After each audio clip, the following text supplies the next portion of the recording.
Praise the Lord. ദൈവത്തിൽ പ്രത്യാശ വയ്ക്കുവാനും തിരുവചനത്തെ ധ്യാനിപ്പാനും സമാധാനമുള്ള ഒരു പ്രഭാതം കൂടെ നമുക്ക് കർത്താവ് ദാനമായി തന്ന ദൈവത്തിൻ്റെ വലിയ വിശ്വസ്തതയ്ക്കായി സ്നേഹത്തിനായി ദൈവത്തെ സ്തുതിക്കുന്നു.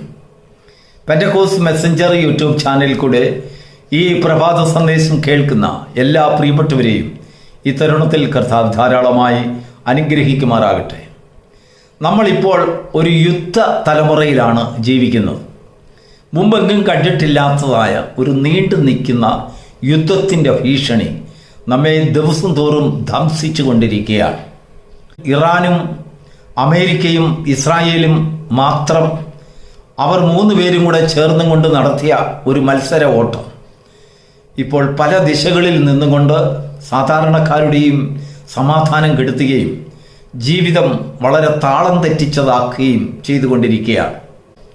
ഗൾഫ് രാജ്യങ്ങളുടെ പല ഭാഗങ്ങളിലും ഇറാൻ്റെ പല ഭാഗത്തും മറ്റ് പശ്ചിമേഷ്യൻ സ്ഥലങ്ങളിലും എല്ലാം ഇസ്രായേലിലടക്കം ധാരാളം നാശനഷ്ടങ്ങൾ വിതച്ചിട്ടും ഒരു അവസാനം കാണാൻ കഴിയാതെ ഇത് നീണ്ടു പോകുന്ന പിടിവാശിയും സ്വാർത്ഥതാ ബുദ്ധിയും ചില മത്സര സ്വഭാവത്തോടും കൂടെ ഇതിങ്ങനെ നമുക്കിത് എവിടെ ചെന്ന് നിൽക്കുമെന്നൊരു യാതൊരു തിട്ടവും തരാതെ ഇങ്ങനെ നമ്മുടെ മുൻപിൽ അത് വളരെ ശക്തിയായി മത്സരിച്ചു കൊണ്ടിരിക്കുന്നു. അനേകരെ ദുഃഖത്തിലാഴ്ത്തി അനേക കുടുംബങ്ങൾക്ക് അല്ലെങ്കിൽ അവരുടെ കുഞ്ഞുങ്ങൾ അനാഥരായി തീർന്നു. അനേക സഹോദരിമാർ അവർ വിധവമാരായി. അങ്ങനെ ലോകത്തിൽ നമ്മൾ ഇതുവരെയും കണ്ടിട്ടില്ലാത്ത ഭീതിജനകമായ ഒരു അന്തരീക്ഷം ഈ യുദ്ധം നമ്മെ ഓരോ ദിവസവും ഒരു 3-ാം ലോക മഹായുദ്ധത്തിൻ്റെ സാധ്യതകൾ അടങ്ങുന്ന ഒരു വലിയ ഒരു ഭവിഷ്യത്തിൻ്റെ വക്കിലേക്ക് ലോകം നിന്ന് വിലപിച്ചു കൊണ്ടിരിക്കുന്ന ഒരു കാലം, ഭയാനകമായ അന്തരീക്ഷം. നാളെ എന്താണ് സംഭവിക്കുന്നതെന്ന് ആർക്കും അറിയില്ല. യുദ്ധം തുടങ്ങി 1 മാസമായിട്ടും ഇത് അവസാനിക്കാതെ ഇപ്പോൾ ഒരു കേന്ദ്ര ബിന്ദുവിൽ അത് വന്ന് അവസാനമായി നിൽക്കുകയാണ്. അത് മറ്റൊന്നുമല്ല, ഹോർമൂസ് കടലിടുക്ക്. 32 കിലോമീറ്റർ വീതിയുള്ള ഒരു സമുദ്രപാത. ഈ സമുദ്രപാതയിൽ കൂടെയാണ് ഏതാണ്ട് 20% ലോകത്തിലെ ചരക്ക് കപ്പലുകൾ മനുഷ്യന് ആവശ്യമായിട്ടുള്ളതായ സാമഗ്രികളും എണ്ണ, LPG എന്ന് വേണ്ട സകല സംഗതികളും ഇതുവഴിയാണ് കടന്നുപോയിക്കൊണ്ടിരുന്നത്. അനേക യുദ്ധങ്ങൾ ലോകത്ത് സംഭവിച്ചു, അനേക പ്രശ്നങ്ങൾ ഉണ്ടായി. എങ്കിലും ഈ ഹോർമൂസ് കടലിടുക്കിനെ സംബന്ധിച്ചുള്ളതായ ഒരു ഉപരോധവും ഒരു തടസ്സവും മറ്റു പ്രശ്നങ്ങളും വാക്കുതർക്കങ്ങളും യുദ്ധശ്രമങ്ങളും ഒക്കെ കേന്ദ്രീകരിക്കപ്പെട്ട ഒരനുഭവം ഇതുവരെയും സംജാതമായിരുന്നില്ല. നമുക്കറിയാം, ആ കടലിടുക്കിൻ്റെ കുറേ ഭാഗം അത് മസ്കറ്റും ഭൂരിഭാഗം ഇറാനും കയ്യാളി വെച്ചിരിക്കുന്നതായ സ്ഥലമാണ്. അവിടെ ഇപ്പോൾ ഒരു വലിയൊരു ആ വാതിലിനെ അടച്ചു വെച്ചിരിക്കുന്നതായ ഒരനുഭവം. ആ വാതിലിൽ കൂടെ അല്ലെങ്കിൽ ആ ഇടനാഴിയിൽ കൂടെ കപ്പലുകൾക്ക് കടന്നു പോകണമെങ്കിൽ ഇറാൻ എന്ന് പറയുന്ന രാജ്യത്തിൻ്റെ പരമാധികാരം അതിനെ അംഗീകരിച്ച് അവരനുവദിച്ചില്ല എങ്കിൽ ആ കപ്പലുകൾ പല ഭവിഷ്യത്തുകളും അല്ലെങ്കിൽ പല നാശനഷ്ടങ്ങളും നേരിടും. അങ്ങനെ നേരിട്ടതായിട്ടും നമുക്ക് കഴിഞ്ഞ നാളുകളിലത്തെ വാർത്തകളൊക്കെ കേട്ടാൽ അറിയാം. ഞാൻ പറയാൻ വന്നതിൻ്റെ കാരണം, ഈ ഭൂമിയിലെ എത്ര വലിയ കടലിടുക്കാണെങ്കിലും കടൽപാതയാണെങ്കിലും ആകാശപാതയാണെങ്കിലും നമുക്കറിയാം മനുഷ്യർക്കത് അടയ്ക്കാൻ കഴിയും. ചില നാളുകളായി പല രാജ്യങ്ങളുടെയും മുകളിൽ കൂടെ വിമാനങ്ങൾക്ക് പറന്നു പോകുവാൻ കഴിയാതെ അവരുടെ ആകാശപാത അതാത് രാജ്യങ്ങളുടെ അധികാരപരിധിയിൽ വരുന്ന സ്ഥലങ്ങൾ അവർ അടയ്ക്കുന്നു, സമുദ്രപാത അടയ്ക്കുന്നു. ഇതാരും ആകാശം മനുഷ്യൻ സൃഷ്ടിച്ചതല്ലെങ്കിലും മനുഷ്യൻ അടയ്ക്കാൻ കഴിയുന്ന ചില പരിധികൾ സഞ്ചാരത്തിന് വിരോധമായി അവിടെ ഇംപ്ലിമെൻ്റ് ചെയ്യുവാൻ കഴിയും. അതുപോലെ സമുദ്രത്തിലും പല ദേശങ്ങളിലും പല പാതകളും മനുഷ്യനാൽ നിർമ്മിതമായിട്ടുള്ള പല യോഗ്യമായ സുരക്ഷിതമായ പാതകൾ അതാത് രാജ്യങ്ങൾക്ക് അധീനമായ അവകാശമായി വന്നിരിക്കുന്ന ചില ആ അതിരുകൾക്കകത്ത് വെച്ച് ചില നിയമപ്രകാരം അവർക്കതിനെ നിരോധിക്കാൻ കഴിയും, അടയ്ക്കാൻ കഴിയും. എന്നാൽ ഈ പ്രഭാതത്തിൽ ദൈവത്തിൻ്റെ ആത്മാവ് ഈ സുപ്രഭാതത്തിൽ നമുക്ക് നൽകുന്നതായ ഒരു സന്ദേശം, മനുഷ്യരാൽ അടയ്ക്കാൻ കഴിയാത്ത ഒരു വാതിൽ ദൈവത്തിൻ്റെ കയ്യിൽ ഉണ്ട്. ഈ ഭൂമിയിലെ സകല വാതിലുകളും അല്ലെങ്കിൽ സകല വഴികളും മാർഗങ്ങളും ഒക്കെ അടയ്ക്കാൻ കഴിയും. മനുഷ്യന് അടയ്ക്കാൻ കഴിയും. മനുഷ്യൻ്റെ അതിന് ചില അധികാരം ദൈവം കൊടുത്തിട്ടുണ്ട്. എന്നാൽ ഹോർമുസിനേക്കാൾ വലുത്, അല്ലെങ്കിൽ ഇന്ത്യൻ സമുദ്രത്തെക്കാൾ വലുത്, ഏഷ്യൻ രാജ്യങ്ങളിലേക്കാൾ വലുത്, യൂറോപ്യൻ രാജ്യങ്ങളിലേക്കാൾ വലുത്, ലോക സമുദ്രങ്ങളിലേക്കാൾ വലുത്, ഈ ഭൂമിയേക്കാൾ വലുത്, എല്ലാ ആകാശത്തേക്കാൾ വലുത് ദൈവത്തിൻ്റെ സന്നിധിയിൽ അതിനേക്കാളും ഉന്നതമായ ചില വാതിലുകളും വഴികളും ഉണ്ട്. ദൈവത്തിന് മഹത്വം ഉണ്ടാകട്ടെ. ഈ പ്രഭാതത്തിൽ ദൈവത്തിൻ്റെ ആത്മാവ് നമ്മോട് പറയുന്നതായ ഒരു കാര്യം, അടഞ്ഞുകിടക്കുന്ന വാതിലുകളെയും മനുഷ്യനടയ്ക്കുന്നതായ പാതകളെയും ഒക്കെ നോക്കിക്കൊണ്ട് മനുഷ്യർ വളരെ സങ്കടത്തിലും ദുർഘടങ്ങളുടെ പാതകളിലും ഇല്ലെങ്കിൽ അസമാധാനത്തിലും ആണുകൊണ്ടിരിക്കുന്ന സമയത്ത്, പ്രത്യാശയില്ലാത്ത അനേക ജനങ്ങൾ കണ്ണുനീരോടെ കഴിയുന്ന ഈ കാലത്ത് ദൈവം ഉയരത്തിൽ നിന്ന് ഒരു സന്ദേശം ഭൂമിയിലേക്ക് അയക്കുന്നു. ആർക്കും അടച്ചുകൂടാൻ കഴിയാത്തതായ ഒരു വാതിൽ ഇതാ ഞാൻ നിന്റെ മുൻപിൽ തുറന്നു വച്ചിരിക്കുന്നു. വെളിപ്പാട് പുസ്തകം 3-ാം അധ്യായത്തിൻ്റെ 8-ാം വാക്യത്തിൽ ഫിലദെൽഫിയ സഭയോട് ദൈവം പറയുന്നതായ ഒരു അരുളപ്പാട്.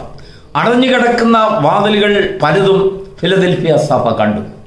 അവരുടെ മുൻപിൽ അനേക വിശുദ്ധന്മാരുടെ ചോര ആ ദേശത്തൊഴുകി. അനേകർ തങ്ങളുടെ ജീവനെ ആ വാതിലുകൾക്ക് വേണ്ടി, അല്ലെങ്കിൽ തുറക്കപ്പെടുവാൻ അവർ മുട്ടിയ ആ വാതിലുകൾക്ക് വേണ്ടി അവർ അർപ്പിക്കുകയുണ്ടായി. അനേകരുടെ ജീവനെ അപഹരിച്ചു, അനേകരുടെ വിശ്വാസത്തെ അപഹരിച്ചു, അനേകരുടെ പ്രത്യാശയെ ഇല്ലാതാക്കി, അനേക കുഞ്ഞുങ്ങളെ ഇല്ലാതാക്കി, അനേക സ്ത്രീജനങ്ങളെ അല്ലെങ്കിൽ സഹോദരിമാരെ വിധവമാരാക്കി, അനേക കുടുംബങ്ങളെ അനാഥരാക്കിയ ആ സംഭവങ്ങളൊക്കെ നമുക്കറിയാം. ആ കാലത്ത് നടന്നതായ സംഭവം ഫിലദെൽഫിയ സഭയുടെ അനുഭവം നോക്കുമ്പോൾ അവർ വളരെ കഷ്ടത്തിൽ കൂടെയും അനേക ദുർഘടമായ പാതകളിൽ കൂടെയും കടന്നുപോയതായ ഒരു സഭ. ആദ്യകാലത്ത് ആദിമ സഭയുടെ പോരാട്ടങ്ങളിൽ അല്ലെങ്കിൽ ദുർഘടമായ കാലഘട്ടത്തിൽ അനേകർ തങ്ങളുടെ ജീവനെ അവർ കർത്താവിൻ്റെ നാമത്തിൽ അവർ എരിഞ്ഞടങ്ങുവാൻ അല്ലെങ്കിൽ മുറിക്കപ്പെടുവാൻ, കൊല ചെയ്യപ്പെടുവാൻ ഏൽപ്പിച്ചതായ സമയങ്ങൾ. അവരെവിടെ നോക്കിയിരുന്നാലും അടഞ്ഞുകിടക്കുന്ന വാതിലായിരുന്നു. അവരെ സഹായിപ്പാൻ ആരുമില്ല. ഇങ്ങനെ അടഞ്ഞുകിടക്കുന്ന വാതിലുകളുടെ മുൻപിൽ കൂടെ എത്ര നാൾ ഞങ്ങളിങ്ങനെ പോകുമെന്ന് ദൈവത്തോട് പലപ്പോഴും ചോദിച്ച് അവർ വളരെയധികം ദുഃഖിച്ചിരുന്നതായ ഒരു കാലഘട്ടത്തിൽ ഫിലദെൽഫിയ സഭയ്ക്ക് വേണ്ടി ദൂതൻ വശം, അല്ലെങ്കിൽ ദൈവത്തിൻ്റെ ദൂതൻ വശം, ദൈവത്തിൻ്റെ ആത്മാവ് കൊടുത്തതായ ഒരു സന്ദേശം, ആർക്കും അടച്ചുകൂടാൻ കഴിയാത്ത ഒരു വാതിൽ എൻ്റെ കയ്യിൽ ഉണ്ട്. Praise the Lord. ഈ വാതിലിനെ കുറിച്ച്, ആ വാതിൽ തുറന്ന ആളിനെ വളരെ വ്യക്തമായി അദ്ദേഹത്തിന് അറിയാം.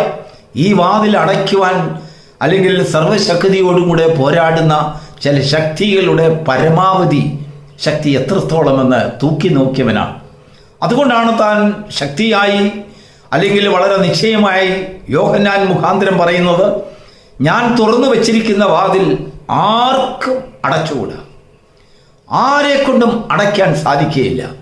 കാരണം അവരുടെ ശക്തിയേക്കാൾ അധികമായി ഒരു ശക്തി ഉണ്ടെങ്കിൽ മാത്രമേ ഈ വാതിലിന്മേൽ തൊടുവാൻ അവർക്ക് അധികാരമുള്ളൂ. ആ അധികാരം, ആ ശക്തി മനുഷ്യൻ്റെ മേൽ ദൈവം കൊടുത്തിട്ടില്ല. ഈ ഭൂമിയിൽ ആരുടെയും കയ്യിൽ കൊടുത്തിട്ടില്ല.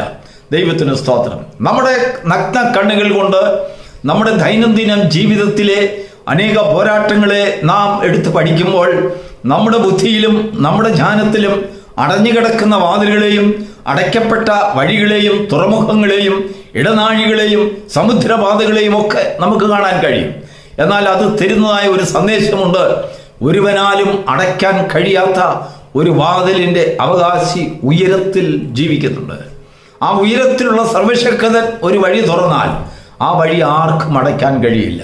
നമ്മുടെ ജീവിതത്തിൽ പലപ്പോഴും പുതിയ വഴിയെക്കുറിച്ചും ദൈവം തുറന്നു വയ്ക്കുന്ന വഴികളെക്കുറിച്ചുമൊക്കെ ധാരാളം സന്ദേശം നമ്മൾ കേട്ടിട്ടുണ്ട്. എത്ര പ്രസംഗങ്ങൾ നമ്മൾ ഒരു പക്ഷെങ്കിൽ കേട്ടിട്ടുണ്ടായിരിക്കാം. എത്ര ധ്യാനങ്ങൾ നമ്മൾ ഈ വിഷയത്തിൽ നമ്മൾ ധ്യാനിച്ചിട്ടുണ്ടാകാം. എങ്കിലും ദൈവത്തിൻ്റെ ആത്മാവ് നിന്നോട് പണ്ട് പറഞ്ഞിട്ടുള്ളതാണല്ലോ, അല്ലെങ്കിൽ നീ കേട്ടിട്ടുള്ളതാണല്ലോ, നീ ഗ്രഹിച്ചിട്ടുള്ളതാണല്ലോ, വായിച്ചിട്ടുള്ളതാണല്ലോ എന്നൊക്കെ ദൈവത്തിൻ്റെ ആത്മാവിന് അറിയാമെങ്കിലും ഒരു പ്രാവശ്യം കൂടെ നമ്മുടെ രക്ഷയ്ക്ക് വേണ്ടി, നമ്മുടെ ധ്യാനത്തിന് വേണ്ടി, നമ്മുടെ ഉറപ്പിനും പ്രത്യാശയ്ക്കും വേണ്ടി നമുക്ക് വേണ്ടി കരുതുന്ന ഒരുവൻ ഉയരത്തിൽ ഉണ്ടെന്നുള്ളതായ ഒരു ദൃഢനിശ്ചയം ഒരു പ്രത്യാശ നമ്മുടെ ഹൃദയത്തിൽ സ്ഥാപിക്കപ്പെടേണ്ടതിന് ഈ പ്രഭാതത്തിലും വീണ്ടും നമ്മോട് അരുളി ചെയ്യുകയാണ്. നീ സകലതും അടഞ്ഞ വഴികളായി നിന്റെ മുൻപിൽ കാണുന്നുണ്ടെങ്കിലും അടയ്ക്കാൻ കഴിയാത്ത, ആരാലും അടയ്ക്കാൻ കഴിയാത്ത ഒരു വാതിൽ പ്രിയപ്പെട്ട ദൈവത്തിന്റെ പൈതലെ നിനക്ക് വേണ്ടി ദൈവം ഒരുക്കുന്നുണ്ട്.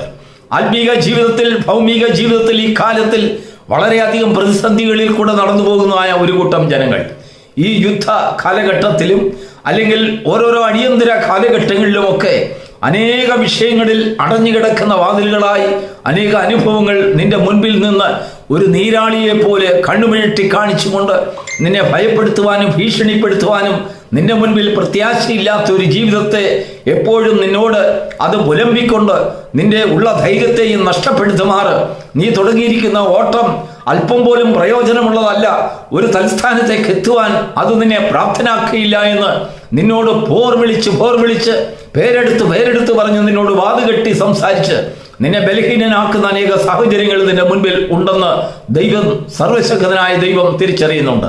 നിനക്ക് മാത്രമല്ല, ഫിലദെൽഫിയ സഭയ്ക്ക് അങ്ങനെ പല പോരാട്ടങ്ങൾ ഉണ്ടായിരുന്നു. അനേകമായ ദുർഘടമായ പാതകളിൽ കൂടെയാണ് ആ ഫിലദെൽഫിയ സഭ അക്കാലത്ത് പോയിക്കൊണ്ടിരുന്നത്. എന്നാൽ അവർ സർവശക്തങ്ങളിലേക്ക് കണ്ണുയർത്തുന്ന ഒരു അനുഭവം തീർച്ചയായിട്ടും ആ സഭയ്ക്കുണ്ടായിരുന്നു. അവർക്ക് അല്പശക്തി, ആ ശക്തിയെ കുറിച്ച് ദൈവത്തിന് വലിയൊരു ജ്ഞാനമുണ്ട്. അവർ ദൈവത്തോട് സംബന്ധിച്ചതാണ്, കർത്താവെ, ഞങ്ങൾക്ക് ഈ വാതിലുകളെ, അടഞ്ഞു കിടക്കുന്ന വാതിലുകളെ തുറക്കുവാൻ തക്കതായ ശക്തി ഞങ്ങളുടെ കരങ്ങൾക്ക് പോരാ, ഞങ്ങളുടെ ബലം കൊണ്ട് പോരാ, ഞങ്ങളുടെ അറിവ് കൊണ്ട് പോരാ, ഞങ്ങളുടെ ആത്മബലം കൊണ്ട് പോരാ എന്ന് വിലപിച്ചുകൊണ്ട് സങ്കടപ്പെട്ട് കരയുന്നതായ ഒരു കൂട്ടം ജനത്തെ ഫിലദെൽഫിയ സഭയിൽ ദൈവം കണ്ടുകൊണ്ട് അവരോട് ദൈവം പറയുന്നതായ ഒരു വചനമാണ്, ഞാൻ ഇതാ നിന്റെ മുൻപിൽ ഒരു പുതിയ വഴി തുറന്നു വെച്ചിരിക്കുന്നു. ആ പുതിയ വഴിയുടെ അതിൻ്റെ യഥാർത്ഥമായ, അതിനെ അടയ്ക്കുന്നത് എങ്ങനെയാണ്, ആ വഴി എങ്ങനെയാണ്, അതിൻ്റെ ബലം എന്താണ്, ആ വാതിലുകളുടെ ബലം എന്താണ്, അതിൻ്റെ ഗുണമെന്താണെന്നൊന്നും ലോകത്തിന് മുമ്പിൽ വെളിപ്പെടുത്തി കാണാൻ അല്ലെങ്കിൽ വെളിപ്പെടുത്താത്തതായ ഒരു പുതിയ ശക്തിയാൽ നിറയപ്പെട്ട ഒരു വഴിയെ അല്ലെങ്കിൽ ഒരു വാതിലിനെ തുറന്നു വെച്ചുകൊണ്ട് ദൈവം ഫിലദെൽഫിയ സഭയോട് പറയുകയാണ്, ഇതാ ഞാൻ തുറക്കുന്നു എന്നല്ല, ഞാൻ തുറക്കും എന്നുമല്ല, തുറന്നു വെച്ചിരിക്കുകയാണ്. നീ കാണുന്നതിന് മുൻപ് നിനക്ക് വേണ്ടി തുറന്നു വെച്ചിരിക്കുകയാണ്.